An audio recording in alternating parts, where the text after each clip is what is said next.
Hey guys, I'm back again. As promised, I am here to do homemade bacon. I found a local butcher who actually had the pork belly. That was always my concern doing it. Could I find a pork belly here locally? And I did. Very nice, about almost a 10-pounder pork belly. So going to use some Morton Cinder Quick, some maple syrup and some brown sugar to try to cure it for a few days, and let's see what we get. So kind of excited about this cook. I love bacon, and I mean, who doesn't? So we'll see what we do. Check it out, and hopefully we have success. Not a hard thing to do, but it's a process. So let's go through it. I'll see you guys in about 7 days. So here we have our pork belly. It's a 10-pounder. I thought this was skin, but it turns out to be just excess fat. I discovered that once I started cutting into it. So here's the belly turned over with the excess fat sitting next to the pork belly there. I just wanted to kind of clean it up a little bit. No need for extra fat. I then cut the pork belly in half just because it makes it easier to handle. I then weighed the pork belly because it's important to know how much your pork belly weighs in order to know how much Tender Quick to apply to the pork belly itself. So this turned out to be 4 pounds per side. So with that logic, I basically had to do 1 tablespoon per pound. So I sprinkled 2 tablespoons per side, along with the two tablespoons of brown sugar and the maple syrup. And once I got that, pretty much spread out on the pork belly, I spread it out evenly. So we got even coverage of the Tender Quick and the maple syrup and brown sugar, just so we had an even coverage on both sides. I'm getting excited at this point, guys. This is bacon. So I went ahead and transferred both pieces to gallon size Ziploc bags, and here they are 7 days later after curing in the fridge, flipping it once per day for 7 days. This is how they look. You have a few brighter spots where the pork belly was crowded in the gallon Ziploc bag, but did not affect the flavor. And once you do that, you also, after you take it out of the fridge, you want to rinse it off, get all the Tender Quick salt off of the pork belly itself. Just don't want it over salty, and you want to, again, dab the moisture off with a paper towel. I set up my big green egg with apple and cherry wood to go at 225 until an internal temperature of 150. And this is how they looked after coming off the grill. Nice color from the smoke from the pecan and the cherry and apple wood. Got a nice external color there. And this is going to be wrapped and put in the fridge overnight to harden up. And this is what it looks like the next day.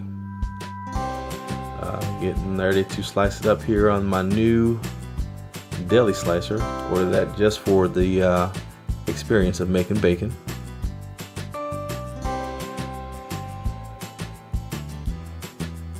And here I'm cutting the pork belly in half in order to make it easier to handle and easier to slice. So basically this is 1/2 of the 10-pound, and this is basically a quarter of the 10-pound. Cut the half into a quarter. Cut the half in half, which is a quarter of the whole. And okay, so here's the first slice, the inaugural slice on my slicer here. First piece of bacon, and there we go. That looks like bacon to me. Turned out to be about 2 pounds 9 ounces in that quarter of piece of pork belly.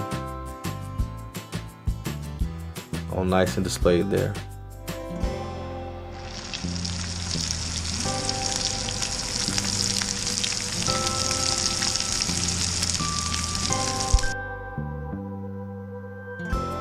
Now my first taste test. I can't tell you how excited I was about this. I don't think you guys understand my relationship with bacon.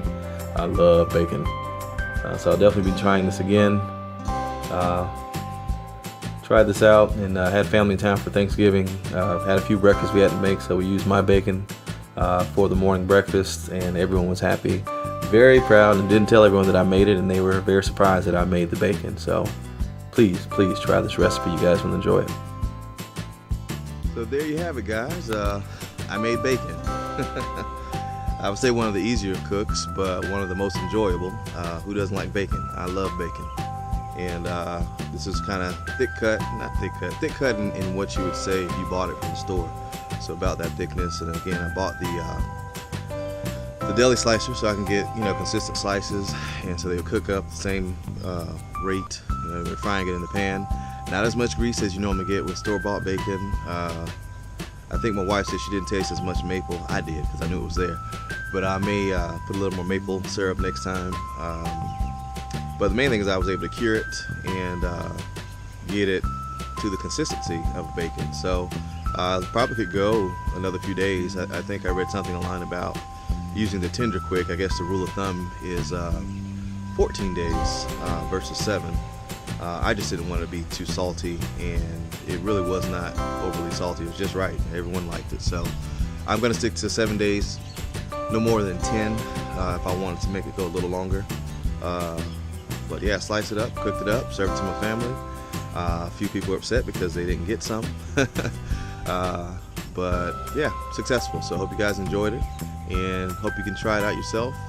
And of course, it's all different flavors. You know, if you didn't want to do maple and brown sugar, you can do the, I think I saw chili pepper. I mean, you know, obviously the ideas are endless as far as flavors. But you stand by, you know, sweet, maple, brown sugar, just fried up goodness. So I hope you guys enjoy it, man. And I'll see what my next video will be about. Something creative. I'll let you guys know. See you next time.